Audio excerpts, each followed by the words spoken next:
Pada abad ke-20, dunia menyaksikan lahirnya sebuah kekuatan yang tidak hanya mengejutkan para pengamat militer, tetapi juga mengguncang cara manusia memahami negara, kekuasaan, dan potensi industrialisasi. Uni Soviet, sebuah negara raksasa yang terbentang dari Eropa Timur hingga Asia Tengah, bangkit dari reruntuhan perang saudara, kelaparan, dan keterbelakangan ekonomi menjadi salah satu kekuatan terbesar dalam sejarah umat manusia. Banyak pengamat pada masa itu, termasuk diplomat, perwira intelijen, dan akademisi barat, menyebut kebangkitan Uni Soviet sebagai keajaiban politik dan industri terbesar abad ke-20 bukan karena ideologinya, tetapi karena kecepatan dan skala transformasi yang nyaris tak masuk akal jika dilihat dari kondisi awalnya. Keperkasaan Uni Soviet bukanlah mitos.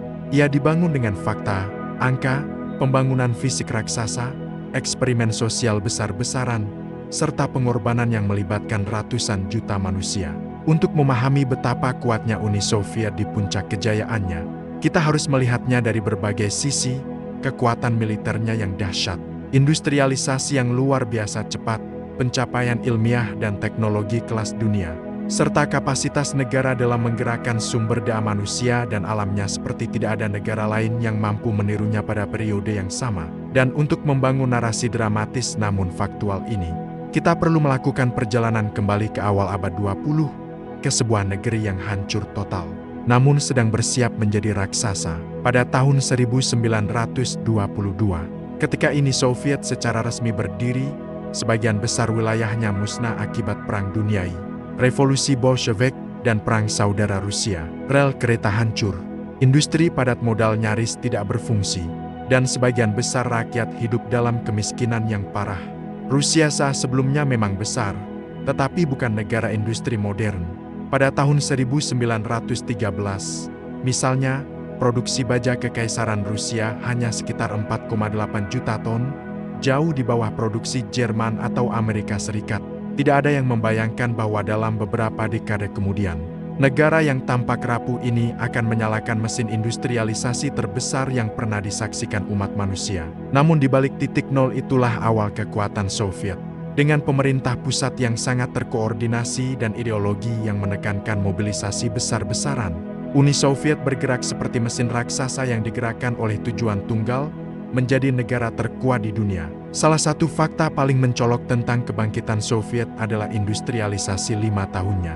Program ini dimulai pada akhir 1920-an, bukan sekadar rencana ekonomi, tetapi operasi raksasa yang melibatkan pembangunan ribuan pabrik, pembukaan tambang baru, pembangunan pembangkit listrik, pengadaan mesin, serta pelatihan jutaan tenaga kerja baru. Dalam rencana 5 tahun pertama 1928 sampai 1932, Soviet berhasil menaikkan produksi baja, batu bara, dan listrik hingga berkali-kali lipat. Contohnya, produksi baja meningkat dari 4 juta ton menjadi sekitar 5,9 juta ton dalam 5 tahun. Listrik, yang menjadi indikator modernitas, melonjak dari 5 miliar kWh menjadi lebih dari 13 miliar kWh. Bahkan angka-angka ini tidak dapat menggambarkan keseluruhan perubahan yang terjadi di lapangan.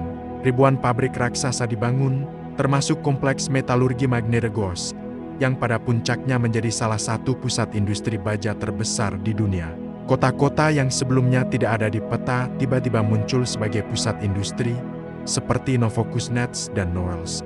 Faktanya, Magnitogorsk dibangun hampir dari nol, dan para insinyur Amerika yang bekerja di sana menyatakan bahwa mereka belum pernah melihat proyek pembangunan secepat dan sebesar itu di dunia. Keberhasilan industrialisasi ini tidak hanya mengubah wajah ekonomi Soviet, tetapi menjadi pondasi kekuatan militernya pada dekade-dekade berikutnya.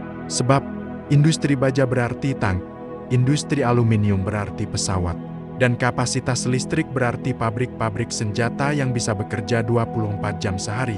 Pada tahun 1930-an, ketika negara-negara barat masih berjuang keluar dari depresi besar, Soviet membangun pabrik traktor, pabrik tank, dan pabrik pesawat dalam jumlah yang tak masuk akal. Kota Chelyabinsk, misalnya, berubah menjadi Tankograd, kota tank karena begitu banyak pabrik tank terkonsentrasi di sana. Ketika Perang Dunia Kedua meletus, pabrik-pabrik inilah yang menjadi benteng produksi senjata Soviet. Kekuatan industri Soviet nyata dan terukur. Fakta yang mencolok adalah ketika Jerman Nazi menyerbu Uni Soviet pada 22 Juni tahun 1941 melalui Operasi Barbarossa. Soviet berhasil melakukan sesuatu yang tidak pernah dilakukan negara manapun dalam sejarah perang modern. Memindahkan ratusan pabrik industri berat ke wilayah timur yang lebih aman melintasi ribuan kilometer hanya dalam beberapa bulan. Dalam 90 hari pertama perang, lebih dari 1,5 pabrik dibongkar, dimuat ke kereta, dikirim ke Siberia dan Euro, lalu dirakit ulang hingga kembali berproduksi. Ini adalah operasi logistik terbesar dalam sejarah manusia.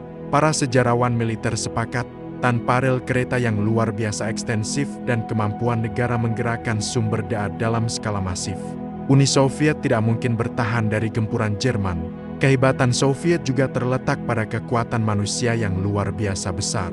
Dengan populasi lebih dari 190 juta orang pada awal 1940-an, Soviet memiliki cadangan tenaga kerja dan tentara yang hampir tidak terbatas. Namun kekuatan mereka tidak hanya soal jumlah, tetapi ketangguhan. Tentara Merah, meski mengalami kekalahan besar pada awal perang, menunjukkan daya tahan yang sangat kuat. Contohnya pertempuran Stalingrad, salah satu pertempuran paling berdarah dalam sejarah manusia. Stalingrad bukan sekadar pertempuran kota, tetapi ujian kekuatan moral dan teknis Soviet. Kota itu dihancurkan hampir sepenuhnya, tetapi tentara merah bertahan mati-matian. Fakta di lapangan menunjukkan bagaimana Soviet menggunakan setiap gedung, reruntuhan, dan bahkan saluran air sebagai titik pertahanan. Para prajurit Soviet terkenal hanya perlu satu kalimat pendek untuk menggambarkan semangat mereka. Tidak ada tanah di belakang Volga. Pada puncak pertempuran, produksi senjata Soviet tetap berjalan sebagaimana mestinya. Bahkan, satu pabrik traktor di Stalingrad terus memproduksi tank T-34 sambil berada dalam jarak tembak langsung dari pasukan Jerman. Pekerja pabrik bekerja di lantai pabrik yang bergetar akibat ledakan, memasang tank baru, dan segera mengirimkannya langsung ke garis depan, di mana para prajurit menggunakannya bertempur tidak jauh dari pabrik itu sendiri. Tank T-34 sendiri menjadi simbol kekuatan Soviet. Dibangun dengan desain sederhana tapi efektif lapisan baja miring, mesin diesel yang tangguh, dan kemampuan bergerak di salju maupun lumpur. T-34 menjadi tank terbaik pada awal Perang Dunia Kedua menurut banyak analis militer Barat. Beberapa jenderal Jerman mengakui bahwa mereka terkejut dengan kemampuan tank ini, yang mencapai keseimbangan ideal antara harga produksi, daya tahan, dan daya rusak. Pada tahun 1943, ketika perang memasuki fase menentukan, Soviet tidak hanya bertahan tetapi berubah menjadi mesin ofensif. Keberhasilan mereka dalam pertempuran Kursk merupakan bukti kehebatan itu. Kursk adalah pertempuran tank terbesar dalam sejarah, dengan lebih dari 6.000 tank terlibat. Soviet, berkat kemampuan intelijen dan kesiapan industri, telah mempersiapkan garis pertahanan yang dalam hingga ratusan kilometer dan menempatkan tank dalam jumlah yang belum pernah terlihat sebelumnya. Jerman melancarkan operasi Citadel dengan harapan menghancurkan tonjolan Kursk. Tetapi Soviet telah membaca strategi itu jauh sebelumnya berkat informasi intelijen yang tepat dari Rusia dan jaringan spionase mereka. Intelijen Soviet sendiri adalah salah satu yang paling canggih pada zamannya. Selama tahun 1930-an dan 1940-an, agen-agen Soviet berhasil menyusup ke pemerintahan Jepang, Jerman, dan bahkan Amerika Serikat serta Inggris. Salah satu contoh pencapaian terbesar adalah keberhasilan mereka mendapatkan informasi rahasia tentang proyek bom atom Amerika melalui jaringan spionase seperti Klaus Fuchs dan Julius Rosenberg. Informasi ini mempercepat pengembangan senjata nuklir Soviet hingga mereka berhasil menguji bom atom pertama mereka pada tahun 1949, hanya 4 tahun setelah Amerika Serikat menjatuhkan bom di Hiroshima dan Nagasaki. Lonjakan teknologi nuklir Soviet tidak berhenti di sana. Pada tahun 1953, mereka menguji bom hidrogen pertama mereka. Dan pada tahun 1961, dunia menyaksikan bomba bom termonuklir terbesar yang pernah diledakkan manusia. Dengan kekuatan sekitar 50 megaton TNT, ledakan itu begitu dahsyat sehingga jendela-jendela di Finlandia bergetar. Dan bola api bom itu membentang lebih dari 8 km diameternya. Bomba menjadi simbol kekuatan teknologi Soviet yang mengancam dominasi Amerika Serikat. Selain dalam bidang nuklir, Soviet juga membuktikan keunggulan dalam eksplorasi ruang angkasa. Pada tahun 1957, mereka meluncurkan Sputnik Satellite pertama di dunia. Ini bukan hanya keberhasilan teknis, tetapi kemenangan politik besar yang menunjukkan bahwa Soviet telah melampaui Barat dalam teknologi yang paling mutakhir. 4 tahun kemudian, mereka meluncurkan Yuri Gagarin keluar angkasa, menjadikannya manusia pertama yang mengorbit bumi. Poe Halley, katanya saat roket meluncur dan kata itu menjadi simbol keberanian dan kebanggaan nasional Soviet. Keberhasilan ini bukan kebetulan, tetapi buah dari sistem pendidikan teknis dan ilmiah Soviet yang sangat kuat. Pada pertengahan abad ke-20, jumlah insinyur dan ilmuwan yang dilatih di Uni Soviet jauh melampaui negara-negara Barat. Laboratorium, institut, dan pusat penelitian dibangun di seluruh negeri, dari Leningrad hingga Kazakhstan. Meskipun banyak dari mereka bekerja dalam kondisi serba kekurangan, dedikasi ilmiah mereka luar biasa. Namun kekuatan Uni Soviet tidak hanya terlihat di bidang militer dan sains. Sistem ekonominya yang terpusat memungkinkan negara mengerahkan sumber daya dengan efisien dalam arti mobilisasi cepat, bukan efisien ekonomi pasar. Contoh nyata adalah pembangunan kanal, bendungan, dan kota-kota baru yang muncul di lokasi-lokasi terpencil. Bendungan Dnieper, misalnya, adalah salah satu pembangkit listrik terbesar di dunia pada saat itu. Kota Nohels dibangun di wilayah yang diselimuti salju hampir sepanjang tahun, namun menjadi pusat industri nikel dan palladium. Uni Soviet juga membangun sistem transportasi yang masif, termasuk jalur kereta api yang membentang dari Moskow hingga Vladivostok Trans-Siberian Railway. Jalur ini menjadi tulang punggung logistik negara dan memungkinkan mobilisasi tentara serta barang dalam skala yang tidak bisa dilakukan negara lain. Meski menghadapi berbagai masalah internal seperti birokrasi, korupsi, dan represi politik, Soviet terus berkembang sebagai kekuatan super hingga akhir abad ke-20. Bahkan setelah Perang Dunia II, Uni Soviet membangun kekuatan militer terbesar di dunia, lebih dari 5 juta tentara aktif, puluhan ribu tank, serta armada udara dan laut yang besar. Pada tahun 1980-an, Soviet memiliki lebih dari 40.000 tank, jumlah terbesar yang pernah dimiliki oleh negara manapun dalam sejarah. Pesawat tempur seperti MiG-29 dan Sukhoi-Su-27 menjadi simbol keunggulan teknologi mereka. Uni Soviet juga memengaruhi geopolitik dunia melalui aliansi dan dukungan terhadap gerakan sosial di berbagai negara. Pakta Warsawa, aliansi militer Soviet, menjadi tandingan NATO dan menguasai Eropa Timur. Negara-negara seperti Polandia, Ceko, Hungaria, dan Jerman Timur berada dalam orbit Soviet. Sementara negara-negara di Asia, Afrika, dan Amerika Latin menerima dukungan ekonomi dan militer dari Moskow. Pada saat puncaknya, diperkirakan bahwa sepertiga dunia berada dalam pengaruh langsung atau tidak langsung Uni Soviet. Ini adalah fakta geopolitik yang tak terbantahkan dan menunjukkan betapa besar kekuatan negara tersebut. Dengan segala pencapaian ini, kekuatan Soviet tidak hanya terletak pada senjata atau jumlah tentaranya, tetapi pada kemampuannya membangun sistem negara yang dapat memaksa perkembangan industri, sains, dan militer dalam skala yang tidak tertandingi oleh negara lain pada periode yang sama. Kesuksesan mereka dalam menghadapi Nazi, membangun senjata nuklir, memimpin eksplorasi luar angkasa, dan menyebarkan pengaruh global membuat mereka menjadi salah satu kekuatan terbesar yang pernah ada. Pada tahap ini, kita baru melihat sebagian dari narasi besar tentang betapa kuatnya Uni Soviet. Pada bagian selanjutnya, kita akan memasuki sisi yang lebih dramatis, lebih mendalam, dan lebih faktual mengenai bagaimana negara ini bertahan, berkembang, dan akhirnya menjadi legenda geopolitik abad ke-20. Kekuatan Uni Soviet tidak hanya terbangun dari industri baja, pabrik tank, dan roket luar angkasa. Ia tumbuh dari fondasi psikologis dan ideologis yang menciptakan masyarakat dengan ketahanan luar biasa. Walaupun rezim Soviet terkenal dengan kontrol ketat dan represi politik, banyak peneliti sosial mencatat bahwa masyarakat Soviet memiliki pola pikir kolektif yang kuat, rasa tanggung jawab bersama, dan kebanggaan terhadap pembangunan negara. Kombinasi ideologi, propaganda, pendidikan teknis, dan pengalaman sejarah membentuk sebuah bangsa yang melihat dirinya sebagai benteng terakhir melawan kekuatan luar yang dianggap ingin menghancurkan mereka. Narasi ini, bahwa Uni Soviet adalah negara yang selalu dikepung musuh, bukan sekadar propaganda kosong. Sejarah Rusia penuh dengan invasi, mulai dari serangan Polandia pada abad ke-17, invasi Napoleon pada 1812, hingga agresi Jerman dalam dua perang dunia. Trauma kolektif inilah yang membentuk mentalitas pertahanan nasional yang kuat.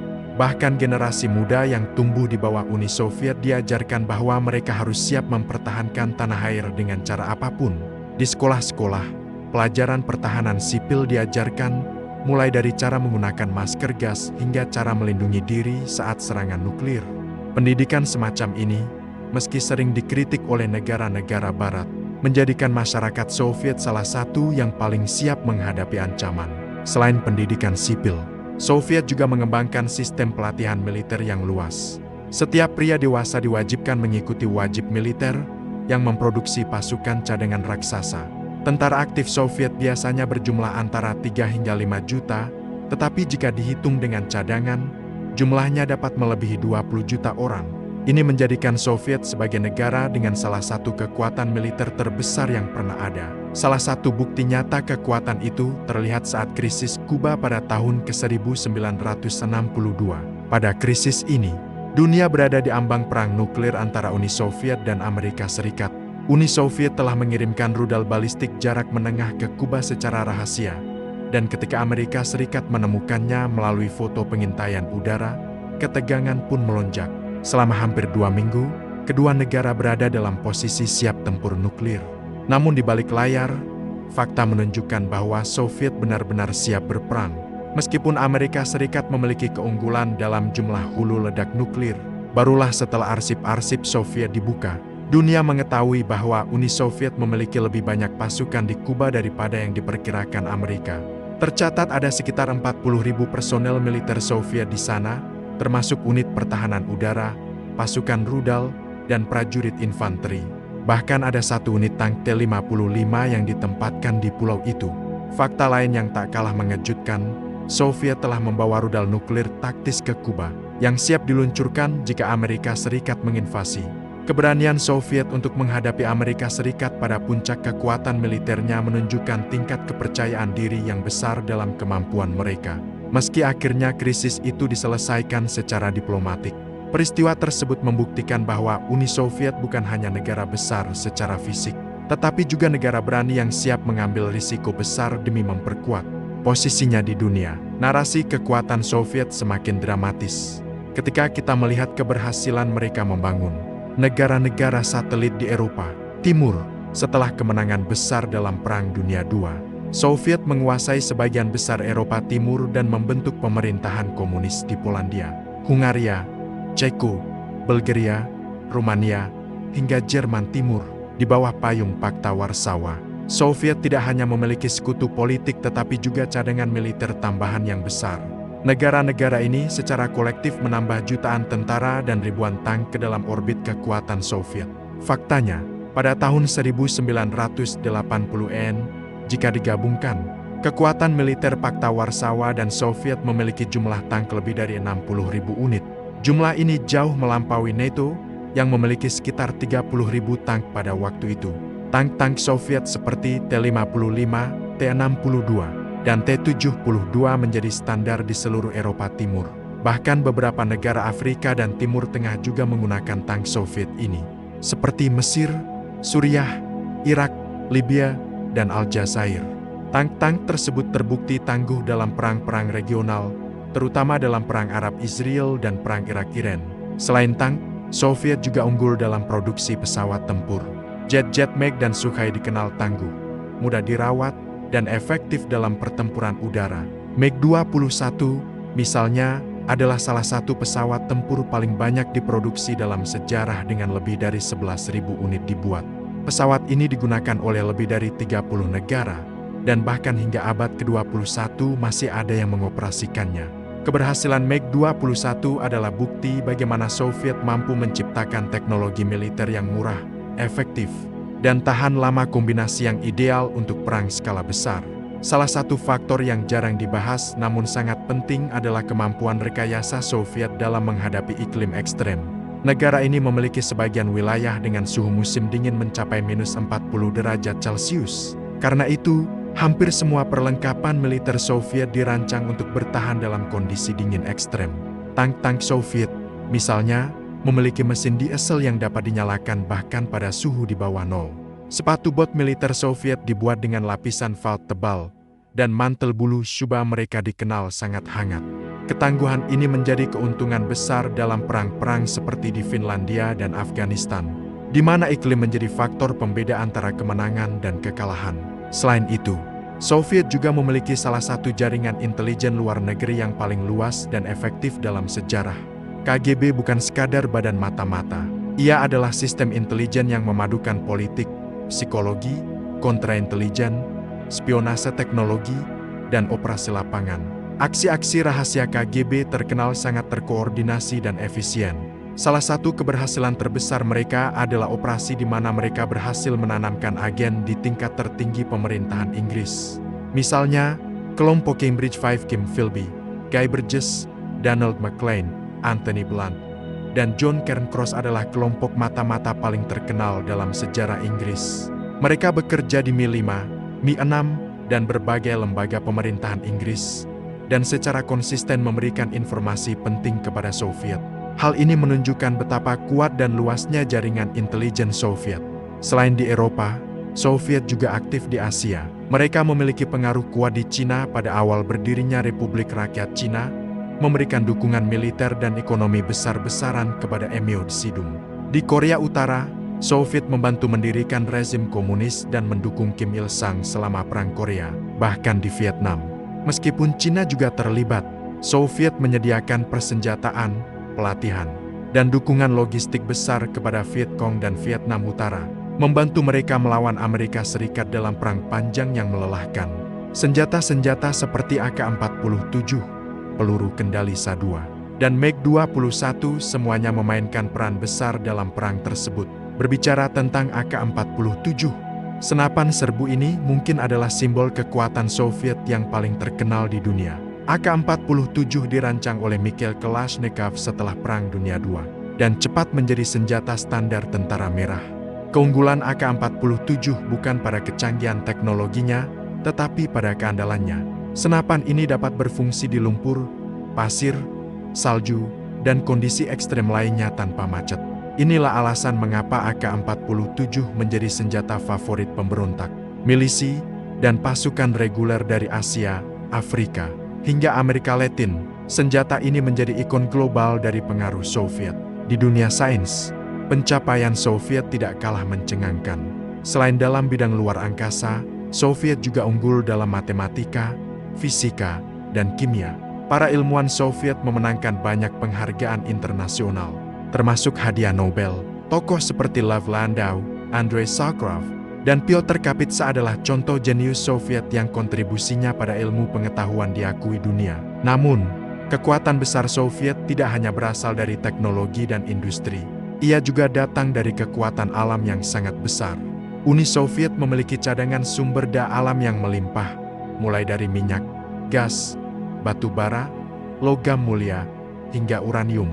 Siberia adalah salah satu wilayah terkaya di dunia dalam hal mineral. Pada masa Soviet, negara mengembangkan ribuan tambang dan sumur minyak untuk memenuhi kebutuhan industri dan militer. Bahkan hingga hari ini, Rusia, pewaris sebagian besar wilayah Soviet, masih menjadi salah satu produsen minyak dan gas terbesar di dunia. Salah satu proyek monumental Soviet yang menunjukkan kemampuan mereka mengendalikan alam adalah pembangunan Baikal-Amur Main Line BAM. Ini adalah jalur kereta api sepanjang lebih dari 4.000 km yang melewati wilayah liar Siberia. Proyek ini membutuhkan pembangunan jembatan-jembatan besar, terowongan, dan jalur rel melalui pegunungan, hutan lebat, serta wilayah dengan suhu ekstrem. Para insinyur Soviet harus menghadapi tanah beku permanen permafrost, longsoran salju, dan kondisi brutal lainnya. Meskipun proyek ini memakan waktu puluhan tahun, keberhasilannya menunjukkan kemampuan Soviet mengerahkan sumber daya dalam skala besar. Dalam bidang sosial, Soviet membangun sistem pendidikan dan kesehatan universal. Walaupun kualitasnya bervariasi, tingkat melek huruf dan pendidikan sains mereka sangat tinggi. Banyak warga Soviet yang menguasai matematika tingkat tinggi, fisika, dan teknik. Inilah yang memungkinkan mereka mencetak begitu banyak ilmuwan dan insinyur. Selain itu, sistem kesehatan mereka, meskipun tidak selalu modern, mencakup seluruh warga negara. Pada abad ke-20, tingkat harapan hidup di Soviet meningkat secara signifikan, menunjukkan keberhasilan program kesehatan masyarakat mereka. Kekuatan budaya Soviet juga tidak boleh diabaikan. Mereka memiliki tradisi sastra yang kuat dengan tokoh-tokoh seperti Mikhail Bulgakov, Boris Pasternak, dan Alexander Solzhenitsyn. Musik Soviet, terutama orkestrasi dan komposisi klasik, berkembang pesat dengan komposer seperti Dmitri Shostakovich dan Sergei Prokofiev. Film-film Soviet juga terkenal secara internasional, terutama karya sutradara seperti Andrei Tarkovsky, yang film-filmnya dianggap sebagai mahakarya sinematik dunia. Namun narasi kekuatan Soviet tidak lengkap tanpa membahas bagaimana negara ini mengelola konflik internal.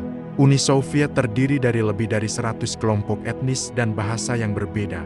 Meskipun berada di bawah satu pemerintahan pusat, banyak dari kelompok ini memiliki sejarah panjang dan identitas kuat. Soviet menggabungkan mereka melalui kebijakan bahasa bersama, pendidikan, dan pembangunan ekonomi. Walaupun ada konflik di beberapa wilayah seperti Kaukasus, negara ini berhasil mempertahankan persatuan selama lebih dari 7 dekade, sebuah pencapaian sulit untuk negara dengan keragaman sebesar ini.